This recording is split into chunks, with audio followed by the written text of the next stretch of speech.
¿Se oye? ¿Sí? ¿Se oye? Sí, muy bien. Bueno, en primer lugar, buenas tardes, gracias por venir. Y bueno, estamos reunidos aquí en la librería Alberti, un sitio emblemático, pues para presentar la novela de Ismael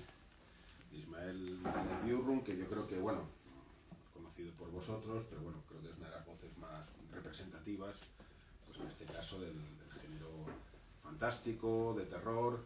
Pero bueno, yo, no sé, cuando me pasaron la novela los compañeros de Aristas, pues tuve la sensación también de leer una gran novela, una novela de trama, una novela absolutamente cautivante. Y bueno, vamos a charlar un poco sobre... Habíamos pensado hacer, pues bueno, preguntas, charlar un rato. Yo creo que, bueno, si luego quiere incorporarse alguien con alguna pregunta, pues yo creo que sería el formato más adecuado. Es tu octava novela, ¿no? Correcto. Es tu octava novela. Yo leí, recuerdo una vez cuando nos presentaron, que nos presentó Pablo en Barcelona, que presentabas Mujer... ¿Mujer abrazada a un cuervo? Abrazado a un cuervo, sí. Iba a decir cuervo abrazado a un cuervo. En fin.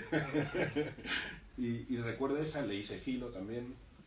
Y no sé, yo creo que sí que puede que haya habido un cambio. La novela, pues en este caso, la anterior Sigilo, pues digamos que el gran escenario era un rascacielos, en este caso, el escenario principal. Yo lo que más me ha llamado la atención de la novela es el gran juego de tramas que haces. Ahí yo creo que la trama principal pues es la trama, digamos, del hallazgo, en este caso de un fósil.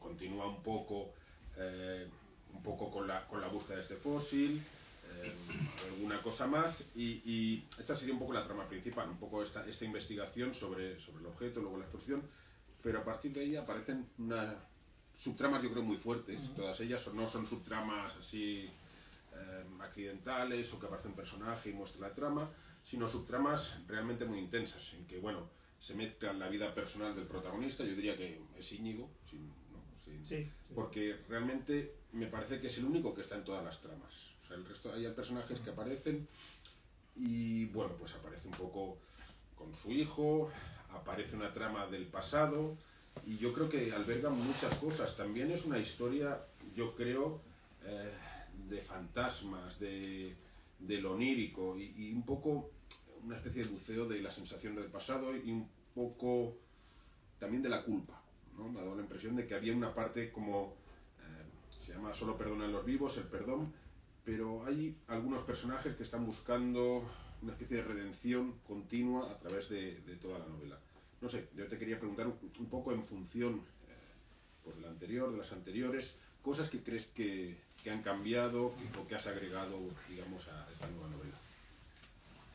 Bueno, gracias Fernando, gracias a la librería Alberti y gracias a vosotros por venir. Sí, bueno, seguramente una de las cosas más evidentes de la novela y que tiene que ver con otras novelas anteriores, sobre todo quizá con Rojo Alma Negro Sombra, que fue mi segunda novela, es el formato de la estructura como de vidas cruzadas, ¿no? Que es un formato que me gusta mucho, no te sabría decir por qué, ¿no?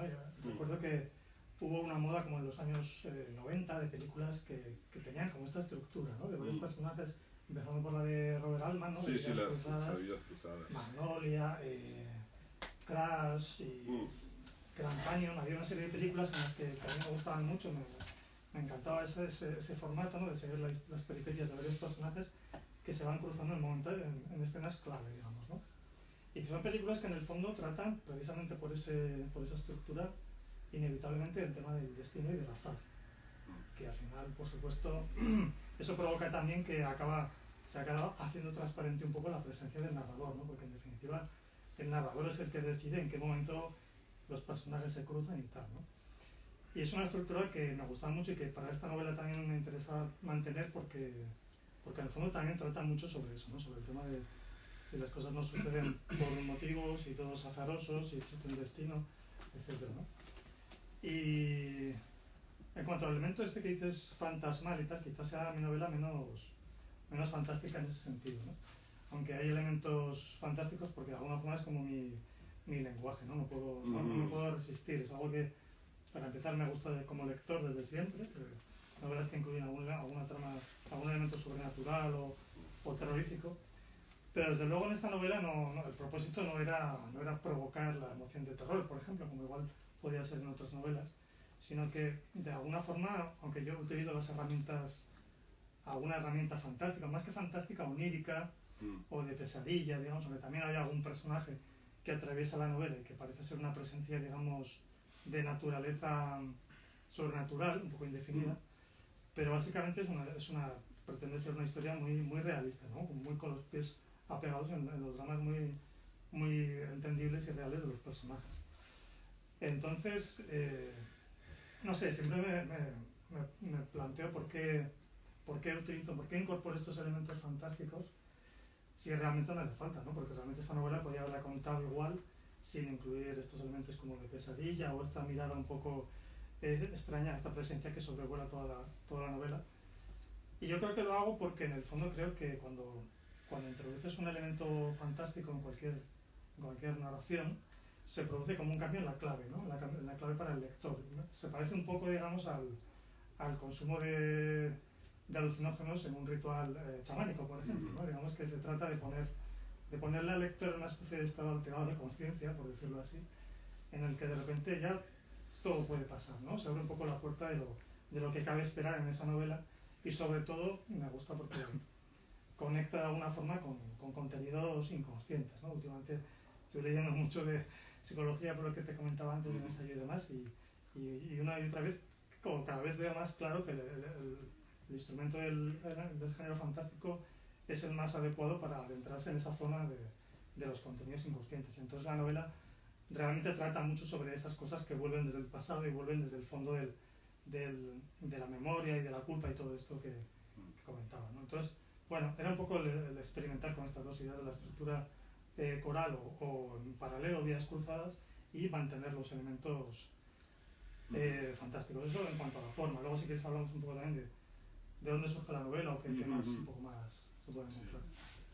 Sí, yo creo que, bueno, más o menos, no sé en qué escena es, que bueno, ya digamos que hay una primera aparición, que es de las escenas que más me gusta, ¿no? Cuando Jordán se encuentra con Tea, la primera vez que se encuentra entre la lluvia, que la deja ahí en una casa que no se ve, la verdad es que no sé, siempre, no sé, a mí en el tema fantástico, en lo sobrenatural, siempre me ha preocupado un poco, pues, no sé, esta teoría ahí que ya desde la Edad Media del umbral, ¿no? Del lugar de encuentro, ¿no? El lugar de encuentro con lo fantástico, ¿no? Porque, a ver, es lo que tú dices, podría ser una novela que podría funcionar en una clave totalmente realista, pero desde mi punto de vista funciona mucho mejor con lo fantasmal y con lo onírico. Lo onírico a mí me encanta. Y no sé si lo habías planeado mucho un poco, estos lugares de encuentro, estos umbrales, porque bueno, creo que hay algunos lugares con cierta predilección para que aparezca lo fantástico, lo onírico o lo sobrenatural. No aparece en cualquier sitio, sino que aparece en un sitio. No sé si lo tenías un poco pensado. Pues no conscientemente, o sea, no hice un plan así de... Pero inevitablemente los lugares donde tienen lugar sucesos extraordinarios son lugares especiales siempre, ¿no? El primer hallazgo de los huesos que es el detonante un poco de la novela, pues bueno, tiene lugar en una especie de desierto, un no lugar, podríamos decir, ¿no?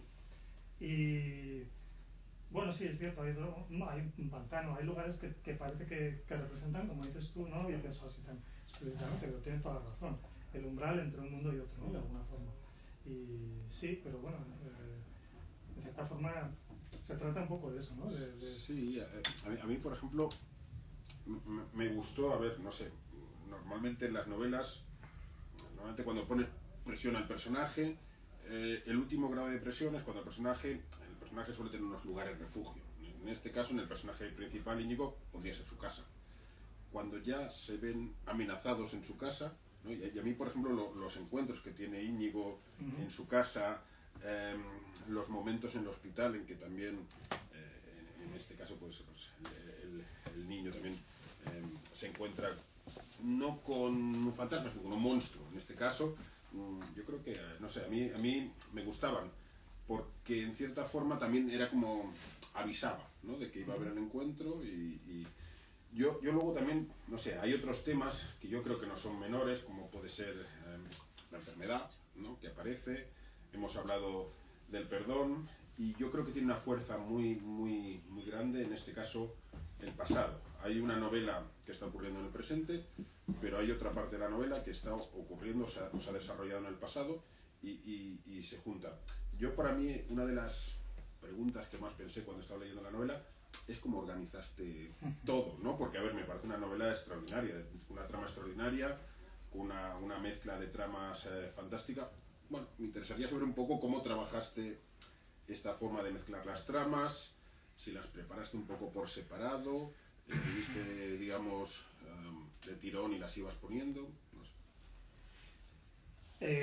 Bueno, igual habría que empezar diciendo que esta novela es un poco especial, o diferente de otras, porque parte de un...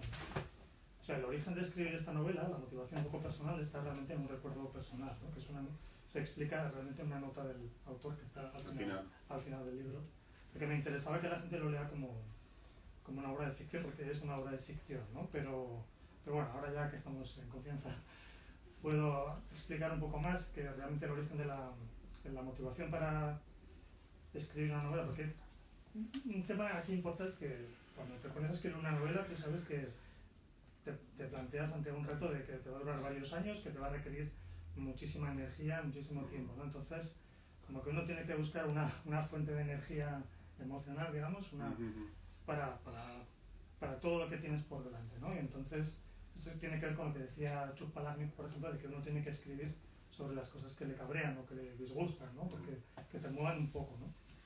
Y en el caso de esta novela, digamos que yo me di cuenta que dentro de mi cabeza había un material emocional muy radiactivo y muy lleno, cargado de energía, que era un recuerdo de la adolescencia. De hecho, que cuando yo tenía 12 años, un compañero de mi clase de los jesuitas en Pamplona murió en un atentado, fue asesinado en un atentado de ETA junto con un policía, ¿no?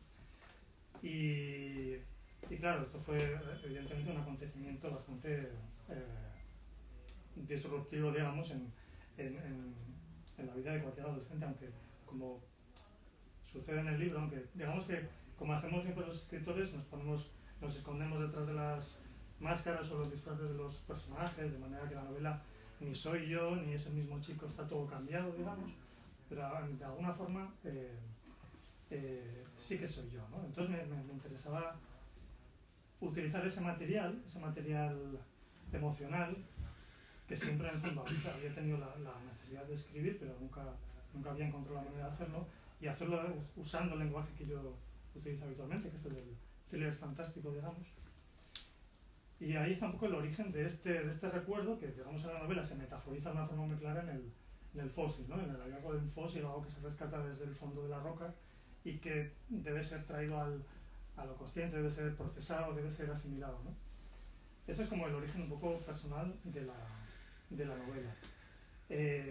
Luego se incorporan otra serie de ideas que al final una novela es como un conglomerado de cosas más o menos inspiradas en tu vida, pero que vienen de distintos sitios, ¿no? La enfermedad también ha estado presente en mi vida y también se ha deslizado dentro, ¿no? El tema de la enfermedad, además, me hace gracia lo que dices de los lugares como umbrales, porque efectivamente un hospital infantil, además, que es lo que sale en la novela, es como un sitio, realmente tiene este carácter un poco ambivalente, que es el último sitio donde querrías estar, pero al mismo tiempo, cuando tu hijo está enfermo, es el único sitio donde puedes estar, ¿no? Y está como en el límite entre un final feliz o un final infeliz, ¿no? Es como un vértigo absoluto. Y son temas que, precisamente porque me han tocado de cerca o de alguna forma pues he vivido, me daba miedo tocarlo, ¿no? Digamos que ese material radioactivo también me producía miedo como autor, ¿no? De hecho, la idea de utilizar un suceso real que implica el fallecimiento de un chico que, a fin de cuentas, bueno, tiene su familia, me daba miedo, ¿no? Y de hecho todavía me da un poco de miedo porque si temes molestar a alguien o temes adentrarte, se plantea un poco la cuestión de la legitimidad, ¿no? Que, bueno, yo lo sorteé, pues, primero pensando que habían pasado ya casi 37 años, con lo cual parece que ya la cicatriz debería estar hecha y se podrían hablar de estos temas. Y luego, bueno, pensé que en cierta forma también tenía yo el compromiso de hablar de aquello, no sé, de alguna forma sí que era mi responsabilidad. Y luego, por ejemplo, también a raíz de leer un libro que es El dolor de los demás, de Miguel Ángel Fernández, donde él, de una forma un poco similar, él aborda un suceso traumático de su pasado que tiene que ver más con otra familia que con la suya, y él, precisamente, el libro plantea este tema de la legitimidad, ¿no? Y bueno, me animó también un poco a dar el paso adelante. Pero bueno, una vez dicho esto, luego efectivamente todo se organiza como una trama puramente de ficción, ¿no? En la que se incluyen muchísimos temas. Y entre ellos la idea más importante seguramente es la del perdón, ¿no? ¿Qué sentido tiene perdonar cuando, como decías tú, el pasado es como un territorio inexpugnable que no se puede cambiar, ¿no? Por mucho que yo te diga que te perdono, no va a resultar muerto, no hay forma de cambiar el pasado, ¿no? Digamos que el perdón parece que el único sentido que tiene es de cara al futuro, ¿no? Por eso en la Iglesia Católica hablan del propósito de enmienda y todo esto, tiene que ver con, bueno, ahora a partir de ahora vamos a hacer las cosas bien, ¿no? Y bueno, eso sería, es que me estoy acordando que, bueno, por razones que no vienen al caso, estoy en un grupo de WhatsApp en el que hay gente que es muy religiosa, y cuando comenté de qué trataba un poco este libro, una de las personas hizo un comentario que me llamó muchísimo la atención, ¿no? Porque dijo, fíjate si será importante el perdón, que lo peor que hizo Judas no fue vender a Jesucristo por 30 monedas, sino suicidarse sin haber pedido perdón al Señor, que se le habría dado de buena gana. Y añadió una frase que me volvió a caer, que dice, perdimos a un gran apóstol. Realmente lo piensas no, sí. y qué gran personaje, no lo había visto así, qué gran personaje habría sido un Judas redimido que se convirtiera en un apóstol. No, a ver, Pablo es así también. Bueno, sí. Pablo era el mayor persecutor de los cristianos. Pero bueno, pero Judas todavía tuvo el camino de Damasco allí. Por ahí diciendo, yo fui el que vendió al Mesías, pero ahora soy el apóstol y tal, ¿no? Yo creo que si los evangelistas fueran a una reunión de guionistas diciendo ¿qué hacemos con Judas? Habrían tenido miedo, se nos come la película, ¿no? Hay que tener cuidado porque lo mejor es que se suicide y ya lo quitamos del medio. Yo bueno, creo que hay como, hablando ya del camino de Damasco, ¿no? De San Pablo, hay también algunos caminos de Damasco, ¿no? Pues de algunos personajes que intentan buscar pues un poco la redención. Y un poco así, dentro de la estructura, no sé, me ha parecido que había una especie de estructura bastante continuada de duplas de personajes. Buena parte de las escenas son duplas de personajes que se enfrentan. O sea, he visto, bueno, he señalado, mira, yo te digo las más significativas. Hay momentos en que aparece Íñigo con su propio Íñigo de niño, Jordán cuando, bueno, era su boy. También he puesto una dupla que era el monstruo fósil. En este caso no están enfrentados, pero por ejemplo Antón Almudena, Íñigo Eneco, Íñigo Olaya, Íñigo Antón, Vieira Olaya, Antón con el monstruo, Íñigo con Jordán en la segunda parte cuando pasa lo que pasa. No sé si eras consciente de que hay, bueno, no sé, en realidad habrá unos 7 o 8 personajes principales, pero sueles enfrentarlos en escenas en que no suele haber generalmente más personajes dentro de la escena, sino que los confrontas. No sé si era una cosa un poco deliberada o salió así. No estaba planificado, pero yo creo que es mi forma como instintiva de escribir. Seguramente también tiene que ver con el carácter, ¿no? Porque cuando uno es tímido, pues igual en una multitud, en un grupo, pues se siente más cohibido. Sin embargo, una relación cara a cara, pues eso desaparece, ¿no? Y supongo que está relacionado con que no me gustan las novelas corales, digamos, o las películas corales donde es un lío de gente que entra y sale y mucha gente hablando a la vez, ¿no? Eso nunca me ha interesado. Sin embargo, sí me gustan las historias de varios personajes, ¿no? Entonces, supongo que la forma de hacerlo es mediante duplas, como dices tú, ¿no? Que mediante el formato del diálogo entre dos personas, ¿no? Es una sucesión de diálogos en la novela, porque sí, me gusta esa confrontación de uno a uno. Es donde me siento más cómodo, la verdad. Yo a mí, una de las partes que más me gusta, pues bueno, evidentemente es el fósil, esa dupla que es el fósil, pero el monstruo también, ¿sabes? Que es un poco que, bueno, se parecen, ¿no? En el fondo son dos entidades que se parecen. Digamos, lo preparaste un poco así por separado fuiste colocando, digamos, las apariciones tanto del fósil como del monstruo, que estuvieran cerca o lejos? No sé, es que me interesa bastante un poco cómo hiciste las cosas. Bueno, hay un paralelismo muy evidente entre el fósil y el tumor del niño, ¿no? Y cómo se extraen las dos cosas. Y de hecho, sí, efectivamente, lo que ve, ¿no? Creo que no es spoiler decir, lo que ve el niño es la criatura del fósil, ¿no? ¿Por qué? Pues porque me gustaba esa idea. Supongo que tiene algún sentido que tampoco sé hasta qué punto vale la pena hacerlo totalmente explícito, ¿no? Esto del fósil, o sea, me lo tomé un poquito en serio lo de documentarme sobre el fósil. Bueno, al menos, bueno, tú como autor histórico no sé hasta qué punto eres maniático con el rigor histórico y tal. Sí, no. Es importante, pero yo creo que sobre todo se trata de, al menos, de no decir una barbaridad tan grande como que el lector le rompa la credibilidad, ¿no? Y ya es la segunda vez que voy a la Facultad de Biología de la Autónoma, que van a poner una foto mía ya.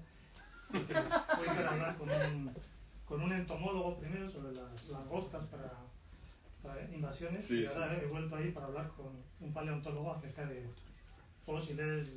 Yo le planteé, bueno, ¿qué características debería reunir un fósil para que se considera realmente un fósil revolucionario? Y él me dio todas las pistas en la dirección del tipo de tetrápodo que aparece aquí. Y en realidad me refirió a un libro que se llama Tu pez interior, de un paleontólogo llamado Neil Shubin, que descubrió hace como 10 años un fósil muy similar a este, que lo llamó el Tiktaalik, que por cierto, una de las atribuciones más atractivas, digamos, para un paleontólogo es que el tener el derecho de poner nombre al fósil que encuentra. Esto es importante en la novela. Pues la novela tiene su importancia. Y bueno, este paleontólogo, que se llama Francisco Poyatos, me aconsejó en esta dirección. Y me gustaba la idea, porque la idea del Tu pez interior, que es un ensayo publicado por Capitán Swing, por ejemplo, es que nuestro cuerpo en realidad es muy similar en origen a los mismos peces, ¿no? Tenemos una estructura ósea que se repite y que es muy básica, ¿no? Esta bilateralidad y en concreto ya no en los peces, pero toda la articulación de los extremidades. Eso que cuentas de la forma de... Claro. Eso es muy chulo. Y en el caso de este tipo de tetrápodos, que son los primeros que salen del agua y empiezan a caminar, pues es muy importante cómo se articula la muñeca, por ejemplo, ¿no? Que parece una cosa anecdótica, pero claro, importa mucho la maniobrabilidad de la mano, porque realmente el disponer de manos como los primates y los hombres, pues realmente nos abre a un mundo totalmente infinito de alguna forma. Y ese es un tema que también se explora un poquito en la novela, que entra ya más dentro de lo científico, pero también tiene esa resonancia. Sí, lo que cuentas eso aparece bastante al final, ¿no? En que creo que hay una explicación de los huesos de la mano, un poco la forma, y me ha parecido mucho. La verdad es que, bueno, a ver, yo creo que esa parte es totalmente impecable, ¿eh? O sea, la parte, no sé, yo realmente cuando tenía las conversaciones un poco más técnicas, ¿no? Los personajes, me parecía que funcionaba en todo momento. Podrías haber sido tú un especialista también. Luego hay un personaje que a mí me inquieta mucho. La sensación es que se va un poco dulcificando a medida que pasa la novela, que es Thea. No sé, creo que es un personaje muy especial. No sé, lo que puedas aportar, porque es un personaje que puede estar sujeto a muchas interpretaciones, ¿no? A muchas interpretaciones. No sé, un poco lo que puedas contar, también. ¿Qué pensaste? ¿Cómo te imaginaste este personaje antes de desarrollarlo, que apareciera en la novela? Es un personaje que aparece en unos momentos muy especiales, de una forma muy puntual y de una forma también muy particular. Sí, el personaje de Thea, que es como una muchacha de unos 15 años que aparece a lo largo de la novela, estaba desde el principio. O sea, realmente la primera imagen con la que yo pensé para abrir la novela ya era ella en el desierto. Es como estas cosas que te vienen y dices, me gusta, no sé esto hacia dónde va a ir, pero me gusta, ¿no? Y yo mismo he ido descubriendo quién era. Al final no voy a decir nada que sea un spoiler, pero tiene que ver un poco, de alguna forma, es un alter ego del propio narrador, ¿no? Es una personificación del narrador que atraviesa la historia. También tiene una mirada, la propia Thea creo que es una diosa o algo así griega relacionada con la capacidad de la visión. Y de hecho en griego Thea quiere decir mirada, creo, teatro que es el lugar donde se mira. Y es sobre todo alguien que observa a los personajes, ¿no? Que también tiene algo que ver con esta estructura un poco de panóptico de la novela, en la que está alguien que mira, desde como las cárceles estas que diseñó Jeremy Bentham, en la que un solo vigilante podía ver a cada uno de los presos en su celda, aunque los presos no se veían entre sí. Y Thea es un personaje que hace un poco eso, ¿no? Va pasando de una celda a otra, digamos, y va examinando los personajes. Lo que pasa es que, como dices tú, a lo largo de la novela también ella busca respuestas y ella quiere implicarse un poco, ¿no? En ese sentido, otra referencia que me vino conforme la escribía era Los ángeles del cielo sobre Berlín, de la película de Wim Wenders, que sobrevuelan un poco, pero tienen como este anhelo también de participar en la vida de los mortales, ¿no? Y físicamente, incluso concretamente, puedo decir que mientras escribía la novela, y sobre todo cuando el personaje empezó a hablar, se me apareció claramente la imagen de Greta Thunberg como un poco el arquetipo, el tipo de carácter. Además, Greta Thunberg tiene algo que es muy interesante, que es, por lo visto, cierto grado de espectro autista, ¿no? Y como que es como muy normal todo, pero parece que tiene algún punto en las emociones funcionan. Un punto de severidad, ¿no? Sí, exacto, ¿no? Y me parecía que, de alguna forma, si hubiera alguna mirada divina o angélica sobre los personajes, sería un poco así, ¿no? Sería un poco como con esa dificultad de empatizar, pero al mismo tiempo el deseo, no sé. Era un poco un personaje ambivalente, pero que fue cobrando mucha, vamos, estuvo presente desde el principio hasta el final. A mí me recordaba a otra novela que también aparecen, bueno, este tipo de entidades, que es El maestro y Margarita de Bulgakov, ¿no? Bueno, quizás son más juguetones ahí, un poco intervienen de una forma más juguetones, pero sí que no sé, me pareció muy interesante. No sé explicar, en algunos momentos la novela me ha recordado incluso, no sé, a la mejor novela esta, digamos, de finales del 19, Henry James, ¿sabes? Toda esta novela así, y me ha gustado. Hay una cosa que a mí, no sé, me preocupa mucho y creo que a ti también, por lo que he visto, que son los escenarios. Hay unos escenarios muy interesantes y yo tengo algunas dudas, porque hay algunos escenarios que sí tengo situados en Madrid, el hospital, ese he ido yo también con la niña, he ido ya al hospital, pero por ejemplo hay sitios, no sé, me gustaría más o menos si nos pudieras contar un poco en qué te fijaste, ¿sabes cómo creaste? Porque creo que los escenarios tal como están descritos tienen una importancia. No voy a decir que son un personaje, pero sí tienen mucha fuerza, Algunos en concreto, por ejemplo, a mí me ha vuelto muy loco dónde estaba el fósil, porque más o menos las otras cosas las tenía situadas. Ese sería uno. ¿Dónde te imaginabas el fósil? Yo también me he imaginado dónde podía ser, pero no sé, a ver, hacías un poco el recorrido, estaba a tantos kilómetros, te metes ahí, está aquello un poco así desértico, ¿sabes? O sea, hay un pantano muy grande, no sé, ¿sabes? O sea, yo estaba todo el rato ahí mirando, incluso estuve mirando mapas, porque yo soy muy así, con los mapas, la verdad me pongo un poco loco. Y luego, pues yo creo, por ejemplo, el apartamento de Íñigo, el museo y el piso de Íñigo. A ver, yo, vamos, estoy casi seguro que es Pamplona, ¿no? ¿No? No lo tengo ubicado. ¿No? No, el piso no. El piso no. No, el piso en concreto, si te digo la verdad, realmente no. Más bien estaba pensando en una zona de Madrid que en Las Tablas. Si te digo ¿Sí? la verdad. Continental, pero no, vamos, pero fue un pensamiento. No es que fuera yo a documentarme Las Tablas, ¿no? Sino que, sí, había un piso en Las Tablas o la zona. No, más bien la zona, ¿no? El lugar donde aparece el fósil, no sé si estás pensando en Los Moneros, pero un poco podría ser una zona similar. Pantano de Yesa, por allí, ¿sabes?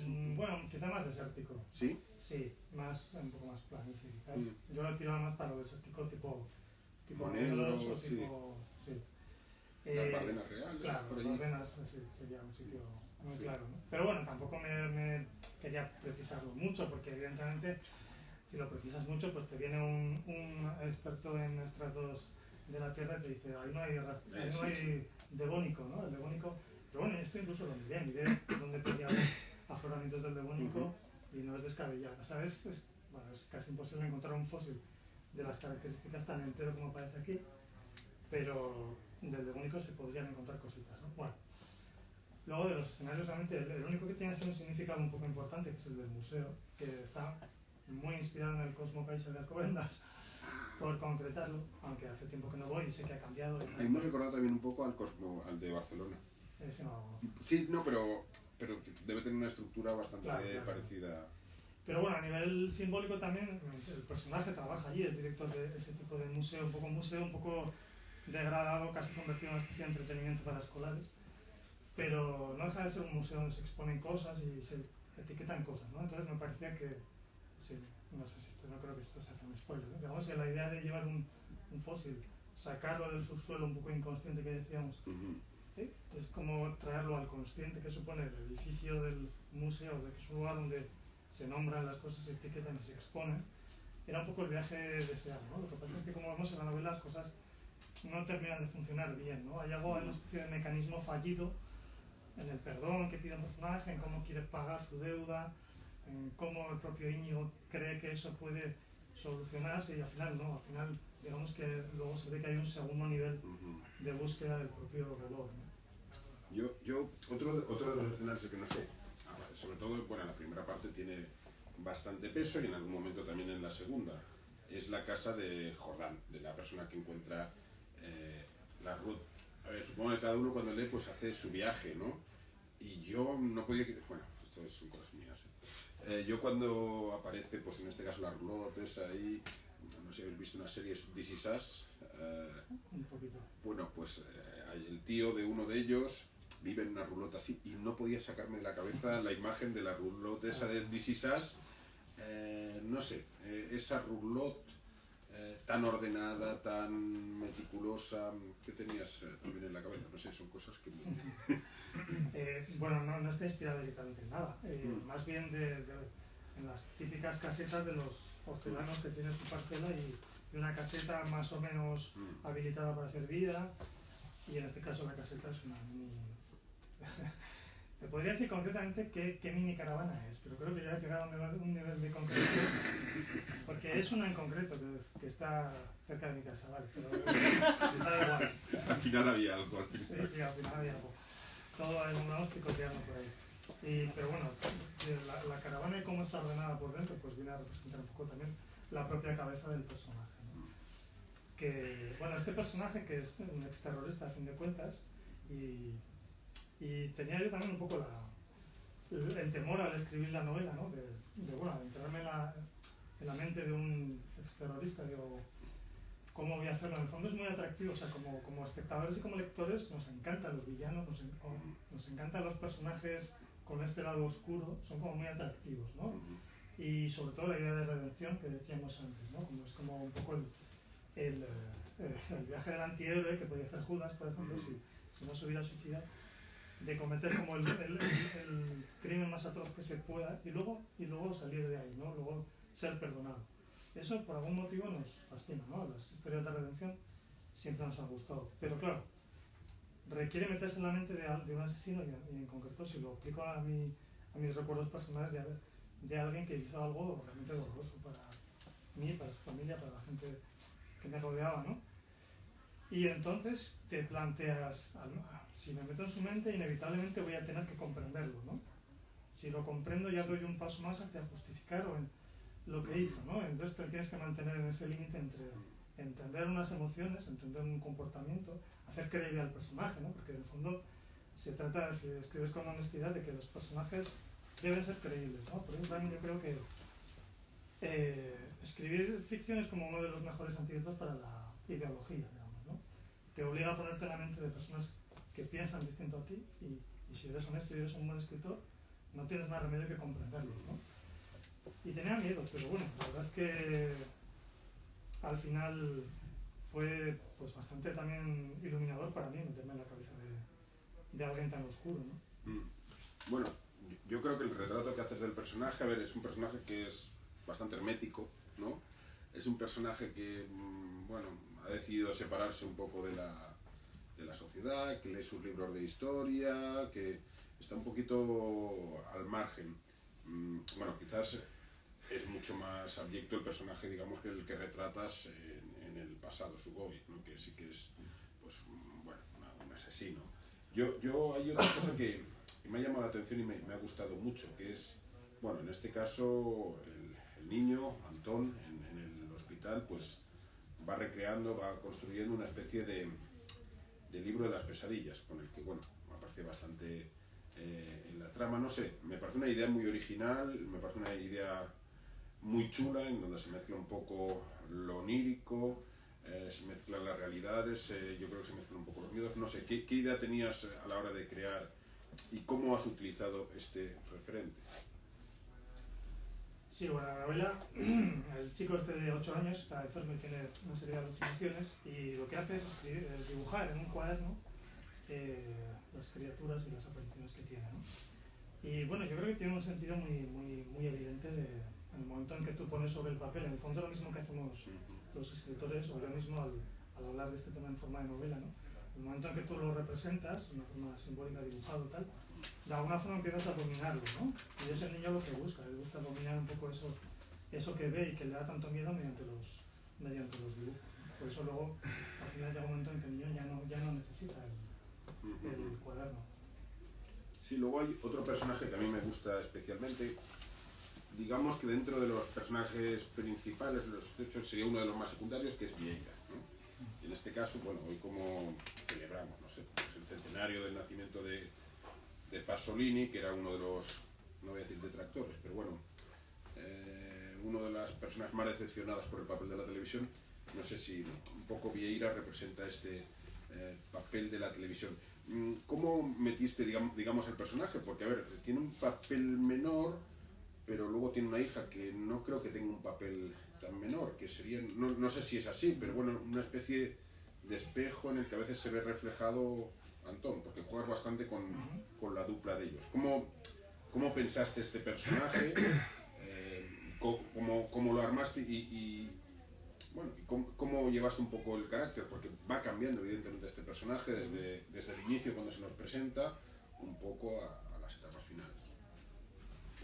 Bueno, Vieira esencialmente es un presentador de televisión conservador o ultraconservador que tiene una hija y que en un momento dado sufre un accidente, no voy a decir nada más, pero es ahí donde se produce un poco la transformación, ¿no? Y sinceramente lo que más me interesaba de este personaje, que de hecho hubo algún borrador en el que el personaje tenía mucho más desarrollo, ¿no?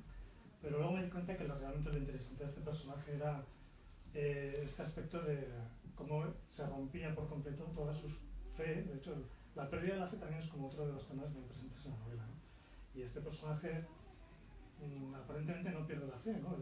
La conversación que tiene con Olaya en la capilla, pues está rezando para que todo salga bien y tal. Es como representa a alguien que mantiene su fe y todo, incluso en una situación tan absolutamente demoledora como lo que le pasa a su hija, ¿no? Y nuevamente la idea era simplemente no, pero contrastar los personajes, contrastar cómo dos personas se enfrentan de una forma muy diferente ante una situación traumática y límite como es que tu hijo enferme gravemente.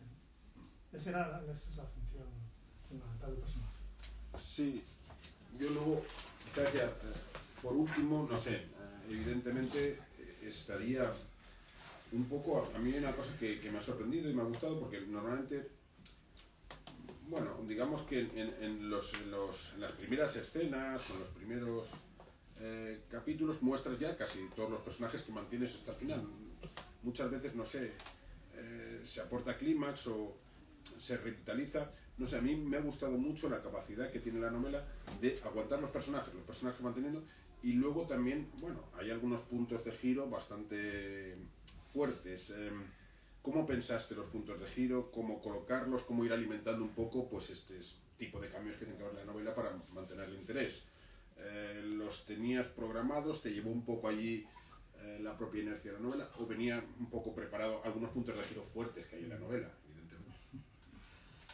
Esto es algo que nos preguntan mucho los alumnos, ¿verdad? Lo de, ¿tú eres de mapa o lo de brújula? ¿No? Sí. Y yo te digo que tiene más a brújula, en el sentido que no tengo una escalera con todas las cosas que van a pasar. Pero claro, en estas estructuras que son de vidas cruzadas, lo que sí tengo, digamos, son los cruces. O sea, tengo pensados de antemano, más o menos, esos nudos que se van a producir en determinados escenarios o determinados momentos cruciales de los personajes. Y esos nudos, digamos, son los que me estructuran la novela, ¿no? Algunos de ellos, pues sí, suponen cortar por lo sano o no.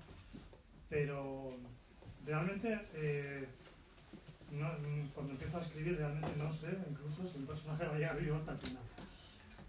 Hombre, el protagonista entiendo que sí, pero tampoco está tan claro. No, normalmente tengo claras las ideas fundamentales y hacia dónde va la novela, pero no tengo tanto claro cuáles van a ser las vicisitudes, ¿no? Yo bueno, para acabar, yo creo que un poco, volviendo a lo que decíamos, yo creo que esta última nota del autor, en que, bueno, que hablas un poco de lo que pasó con este chico, con Alfredo, que evidentemente entra en relación con lo que se cuenta en la novela, no sé.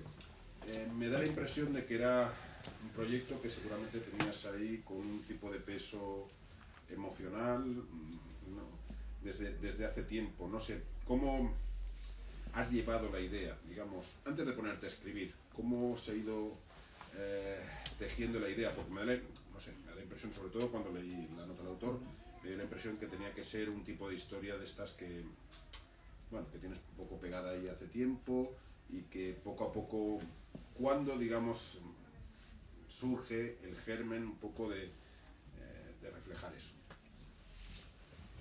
Sí, ya como te digo, es un material emocional que tenía en el fondo de la cabeza desde hace 37 años ya, ¿no? Y alguna vez incluso he comentado con alguien que no de esto en concreto, sino me interesaba también porque, claro, esto es un caso particular, pero en el fondo de lo que hablo es que era una situación que se daba en los años 80 en toda España y en Navarra sobre todo, de la idea de que podías encontrarte con un atentado beta y morir, ¿no?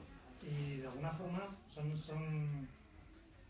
te abre un poco los ojos, ¿no? Como que te desbarata un poco tus estructuras mentales a la hora de enfrentarte a la vida o de darte cuenta en qué clase de mundo vives, donde hay gente que piensa que esto tiene algún sentido, ¿no? Y más allá del dolor personal, digamos, porque como sucede en la novela, Alfredo no era amigo íntimo mío realmente, ¿no? Yo era un compañero de clase, entonces tengo más el papel de testigo, digamos, que ha afectado de una forma más íntima, pero de alguna forma lo que le pasó a Alfredo refleja el drama de lo que pasaba en aquella época, ¿no? Y que creo que es fundamental no olvidarlo, ¿no? Pero claro, a la hora de tratar sobre eso yo he sido muy temeroso, ¿no? Porque evidentemente hablas de algo que todavía produce dolor y que todavía está resuelto, al menos en su aspecto más importante, la desaparición de ETA, pero todavía no, como que la página no está pasada del todo, ¿no? Entonces, digamos que ahí fue cuando llamé a los otros personajes un poco al rescate, ¿no? Y ellos fueron un poco los que me fueron explicando cómo se puede hablar de este tema de una forma, en cierta forma tramposa o camuflada, ¿no? Detrás de tantos artefactos narrativos como el fósil y todo esto, una forma que yo estaba un poco protegido cobardemente, ¿no? Como narrador, pero podía hablar de algo que tenía la necesidad de hablar desde hace 37 años. Pues no sé, yo tenía que ir las preguntas, no sé, ¿alguna pregunta de alguno de los compañeros? Yo sí tengo una pregunta. A mí, quiero decir, hay muchos temas en la novela, ¿no? ¿Hasta cuándo es el momento en el que tú decides el título? Porque me parece una frase como muy... quiero decir, que incluso hasta parece una especie de resumen de la obra, ¿no? O sea, quiero decir, ¿cuál es el momento en el que dices, esta es la frase, que es pues eso, como muy lapidaria y no algo como más sutil, digamos?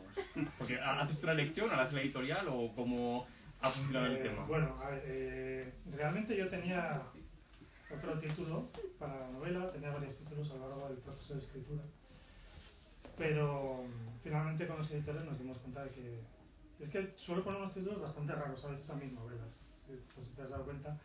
Y bueno, llegó un momento en que decidimos que había que cambiarlo, un momento bastante avanzado ya de la escritura, y fue, bueno, Isabel, mi pareja, me planteó, estaba yo loco, proponiendo nombres como un loco y sin encontrar ninguno, y ella me dijo, bueno, pero vamos a ver, ¿de qué trata? ¿Cuál es el tema? ¿De qué trata en el fondo de la novela? Déjate de estas cosas metafóricas tuyas y vamos a ver de qué trata la novela, ¿no? Y digo, bueno, pues trata sobre el perdón y de ahí surgió, ¿no? Realmente. De ir un poco a la esencia de cuál es el tema más, si hubiera que quedarse con uno, digamos, si quitamos todo lo menor, ¿qué sería lo irrenunciable de la novela? Pues sería la cuestión del perdón. Ok. Luego así en privado nos dirás el título. No. En privado nos dirás. No, jamás. Tenemos curiosidad. Pues no sé. ¿Dejamos? O... Sí, alguien más. Tenía otra. ¿Sí? Has hablado del tema, yo de la novela no me la he leído, me he leído otra novela tuya, y hablas de cosas como muy intensas, ¿no? Lo del recuerdo y demás, y algo personal.